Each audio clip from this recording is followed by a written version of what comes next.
다음 소식 좀 알아보겠습니다. 다음 소식은 자유한국당 전당대회와 관련한 소식입니다. 한겨레 6면에서 다룬 기사인데요. 황교안 후보가 지금 굉장히 유력한 후보죠. 자유한국당 당대표로. 그런데 박근혜 전 대통령에 대한 탄핵에 동의할 수 없다라는 입장을 이제 처음으로 밝힌 겁니다. 박근혜 대통령 탄핵 당시에 이제 대통령 직무 대행을 했었고요. 지금 현재도 사실 이 친박계라고 할까요? 친박계 의원들의 많은 지지를 받고 있는 후보라는 측면에서 이런 발언이 나오지 않았나라는 생각이 들기도 합니다만 하여튼 황교안 후보의 이 발언이 자유한국당 전당대회에 다시 또 한 번 그 판을 흔들거나 영향을 줄 수 있는 변수가 될 수 있을 것 같습니다. 김창룡 의원님은 이 황교안 후보가 이런 식으로 공식적으로 자기 입장을 밝힌 부분이 어떤 다른 배경이 있었다고 보세요? 당연히 배경이 있죠. 이 전당대회에서 이런 발언이 나왔기 때문에 표를 의식한 그런 발언이고 이 발언은 매우 위험하다고 저는 판단하는 이유가 국회가 동의를 했고 국회가 결정을 했고 그리고 헌법재판소가 그런 판단을 내린 이런 것을 뒤집는 그야말로 헌법 정신을 부정하는 이야기를 스스로 해서 이 발언은 앞으로 저는 친박표를 얻는 데는 도움이 될 수 있을지는 몰라도 이것은 앞으로 논란이 두고두고 될 수 있을 것 같고요. 저는 이 전당대회와 관련해 가지고 자유한국당이 전당대회를 통해서 국민의 지지를 얻고 수권 정당으로서의 모습을 보여주기를 기대했는데 거꾸로 막말과 이런 위험 수준을 넘나드는 그런 발언들이 나오고 있어서 정말 우려스럽다 이런 말씀을 드리고 그것이 공당에서 공식적으로 이런 위험한 발언들이 나오고 있어서 당내 인사들조차도 이런 막말 수준 그리고 정말 국민이 받아들이기 어려운 이런 수준의 발언들이 나오고 있는 데 대해서 우려를 표현했는데 저는 이 자유한국당이 제1당으로서의 모습을 그리고 품격을 제대로 갖춰주기를 기대합니다. 네. 최근에 이제 자유한국당 전당대회 당대표 선거를 진행하는 과정에서 TV 토론이 한창 진행되고 있죠. 어제도 TV 토론이 있었는데 토론과 관련해서 어떤 얘기들, 특히 이 박근혜 전 대통령에 대한 탄핵과 관련해서 각 후보들이 어떤 얘기들을 했었는지 저희가 준비한 화면이 있습니다. 살펴보고 이야기를 이어가겠습니다. 박근혜 대통령 돈 한 푼 받은 거 입증되지 않았습니다. 그런 상태에서 과연 탄핵이 타당한 것인가 하는 일부분에 관해서는 저는 동의할 수가 없다는 말씀을. 탄핵을 인정한다고 하는 것은 우리 스스로 국정농단 세력이라는 것을 인정하는 겁니다. 우리가 국정농단 세력이라는 것을 인정하고 한 발짝도 나아가서 싸울 수가 없습니다. 내년 총선은 탄핵을 인정하느냐 여부를 놓고 과거지향적인 총선으로 흐를 수밖에 없습니다. 황교안 후보께서 우리 당의 대표가 되면 우리 당은 탄핵을 인정하지 않는 당이 됩니다. 자, 보신 것처럼 세 후보 간에 조금씩 얘기가 다른 측면이 있는 거죠. 특히 오세훈 후보는 박근혜 전 대통령에 대한 탄핵에 대해서 두 후보와는 완전히 결이 다르고 또 강도 높게 좀 각을 세우고 있는 모습이에요. 김상현 평론가님. 먼저 제가 황교안 이 후보께서 하신 말씀에 대한 심각성을 저도 한번 좀 먼저 짚어보고 싶습니다. 왜냐하면 황교안 전 총리나 이낙연 전 총리가 왜 지지율이 높냐? 많은 사람들이 약간 극단적으로 흐르는 그리고 혐오적으로 흐르는 데서 어느 정도 공인으로서의 책임감과 안정감을 보여줬다라는 측면에서 저는 이분들이 지지율이 높았다고 보는데요. 선거 전에 뛰어들으심으로써 그거를 잃어버리신 것 같아요. 본인의 강점이 뭔지를 다시 한번 생각하셔야 되는데 이게 개인의 이해와 자기 이익을 위해서 헌법재판소의 판결을 불인정하시는 말씀이세요, 이게. 자, 그러면 이게 좀 아까 저는 이제 저희 진영이지만 민주당의 토크쇼를 제가 비판했던 거와 뭐가 다른지 모르겠습니다. 책임 있는 자리에서 자기 이익을 위해서 제도와 시스템의 결정을 불인정한다? 책임 있는 자리에 가실 자격이 없는 거죠, 이거는. 지금 나오는 발언이나 얘기들이 만약에 당대표가 됐을 때 내년 총선을 이끌어야 하는 자리에 가서 그때도 또 이런 얘기를 하면 다른 유권자들에게 좀 다른 메시지를 줄 수 있다는 측면에서 좀 저는 이번 자유한국당의 전당대회를 가장 재밌게 보는 포인트가요. 예. 최고위원, 청년 최고위원의 조대훈 후보가 되느냐, 김준교 후보가 되느냐를 저는 이렇게 재밌게 보고 있거든요. 네. 이게 자유한국당의 미래다, 저는 이렇게 생각합니다. 네. 조대원을 선택하느냐, 김준교를 선택하느냐. 물론 오세훈 후보와 황교안 후보의 다른 점도 있지만, 왜냐하면 이제 오세훈 후보는 그거 외에 또 이게 어떤 지금 지적당하는 부분들이 있기 때문에 네. 거기다가 이렇게 갖다 맞추기는 좀 어려운 부분이 좀 있을 것 같아서 그런데요. 아주 분명한 거는 조대원 후보와 그 김준교 후보는 또 청년이지 않습니까? 네. 그 당의 미래인데 그 발언조차도 이게 미래냐 과거냐를 결정하는 거라고 저는 생각을 합니다. 예. 완전히 뭐 발언 자체만 놓고 보면 같은 당에 있는 사람들이 맞나라는 생각이 들 정도로 결이 다른 얘기를 하고 있죠.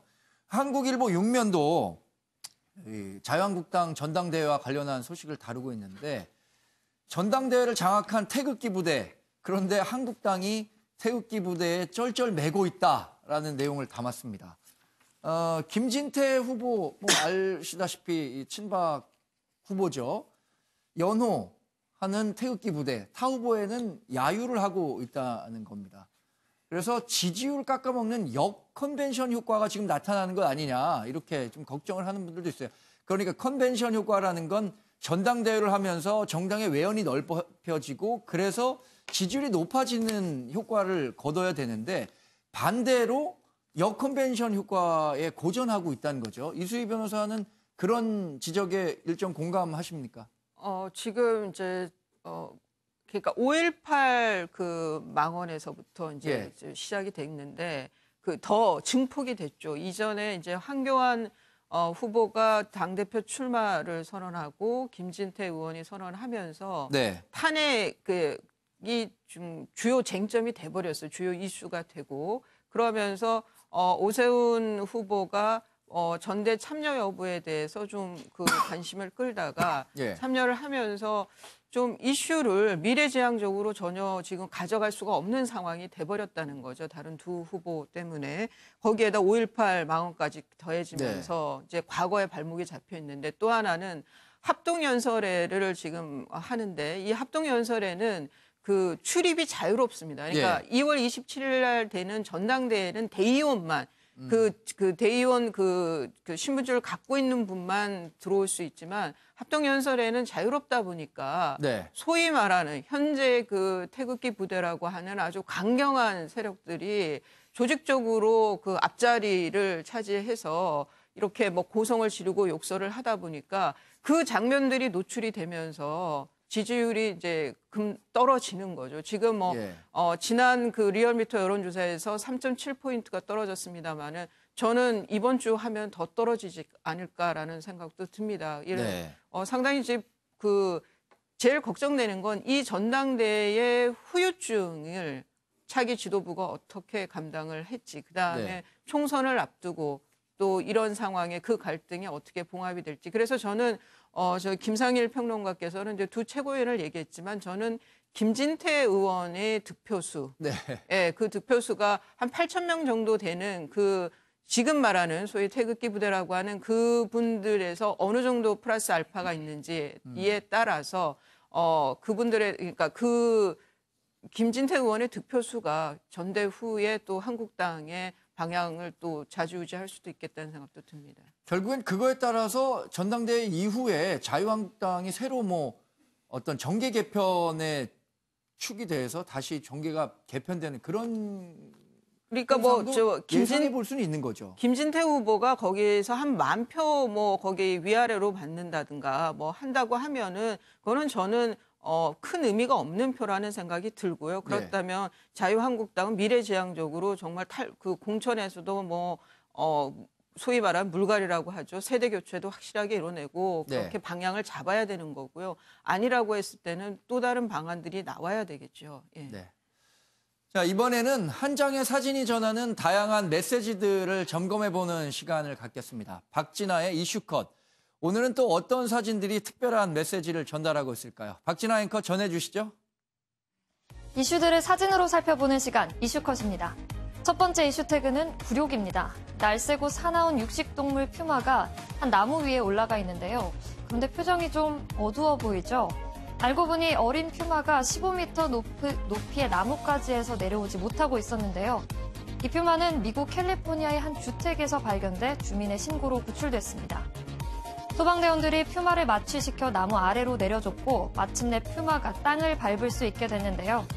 날쌘 퓨마의 뜻밖의 굴욕입니다.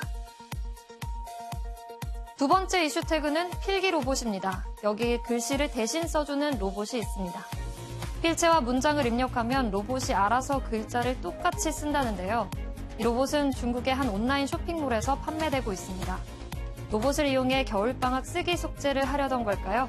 이 로봇은 개학을 앞둔 중국 학생들에게 인기라고 합니다. 일부 학부모들은 애초에 쓰기 숙제가 아이들 공부에 도움되지 않는다며 이 로봇의 등장을 반겼다는데요. 반면 다른 학부모들은 이 쓰기 로봇이 아이의 사고력과 필체 교정에 나쁜 영향을 줄 수 있다며 부정적인 반응을 보였다고 합니다. 시청자 여러분은 어떻게 생각하시나요? 세 번째 이슈 태그는 30년 전입니다. 지금은 찾아보기 어려운 오래된 컴퓨터인데요. 다양하고 선명한 컬러 화면이 아닌 단색의 화면입니다. 미국 뉴욕에 사는 한 남성이 부모님의 다락방에서 이 컴퓨터를 발견했다고 하는데요. 1980년대 출시된 제품이지만 정상적으로 작동했습니다. 이 남성은 이 컴퓨터에 어린 시절 하던 게임이 담긴 플로피 디스크를 넣어 게임을 해봤다며 10살로 다시 돌아간 것 같았다라고 말했는데요. 남성에겐 마법 같은 시간 여행이었을 것 같습니다. 여러분도 오늘 과거로 시간 여행할 수 있는 물건 하나 찾아보는 건 어떨까요?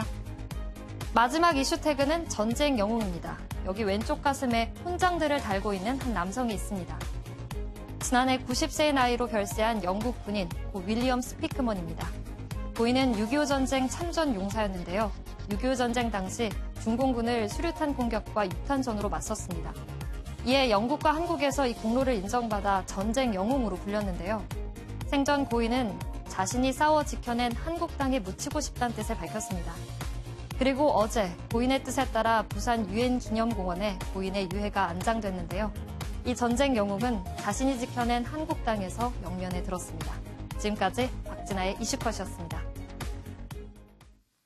자, 이슈컷 잘 보고 돌아오셨는지요? 저희도 조금 다양한 소식들로 이야기를 이어가도록 하겠습니다.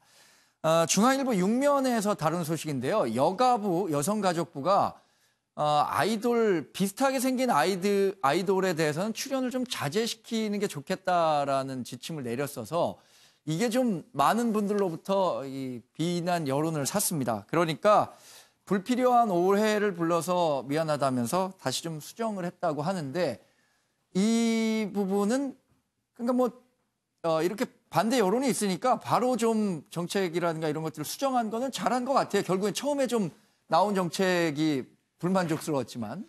여성가족부에서도 그렇죠. 그러니까 좀 다양성을 추구하자는 측면에서 저런 얘기를 했는데 의외로 또 다른 이제 지적들이 나오니까 이게 뭐 검열 단서 규제 아니냐 그 부분에 대해서 이제 곧바로 수정을 했는데 한편으로는 좀 이해가 됩니다. 그러니까 요즘 보면은 젊은이들도 의상이라든가 모든 게 막 그 다 획일화돼가는 뭐 파카 이런 것도 한번 유행하면 다 따라가는 듯한 이런 점에 대해서 좀 우리가 좀 창의적인 사고를 가지려면 좀 뭐 외모, 뭐 의상 이런 것조차도 좀 다양화가 돼야 되는 것 아니냐 이런 측면에서 시작했던 것 같아요. 근데 어쨌든 그 불필요한 오해 이런 것이 불러오니까 그 부분에 대해서 다시 또 걷어들이는 그런 정부의 움직임으로 이해가 됩니다.